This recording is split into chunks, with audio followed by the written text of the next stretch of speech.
ఆ, అధికారంలోకి రాగానే 30 లక్షల ఉద్యోగాలు. దీంట్లో మళ్ళీ కానీ ఉద్యోగం ఉన్నదా రాహుల్ గాంధీ గారు?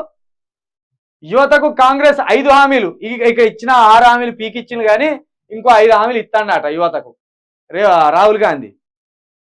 6 గ్యారంటీలకు దిక్కులేదు ఇక్కడ. 100 రోజులు అయిపోయినాయి. 100 రోజులల్లా 2 లక్షల రుణమాఫీ ఖతం అయిపోయింది.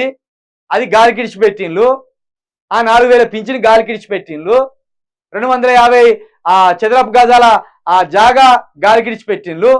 మండలానికి ఒక ఇంటర్నేషనల్ స్కూల్ గాలికి ఇడిచిపెట్టిండ్లు. ఇక కొత్తగా 5 హామీలు అట. 6 హామీలలో ఒకటి తగ్గించి 5 హామీలు అని పెట్టిండు.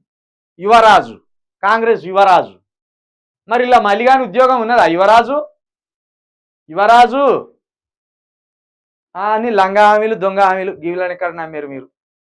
ఒడగొట్టుర్రి, కాంగ్రెస్ ఒడగొట్టుర్రి. లోక్సభ ఎన్నికలలో కాంగ్రెస్ను ఈడ్చి తన్నితే ఇక్కడ ఉండనే ఉండద్దు ఇక కాంగ్రెస్. ఇక ఇది పక్కన పెడితే ఇలా ఏం లేదు. మళ్ళీగా ఛానల్ ఏం లేవు. దొంగ లంగా బటవాయి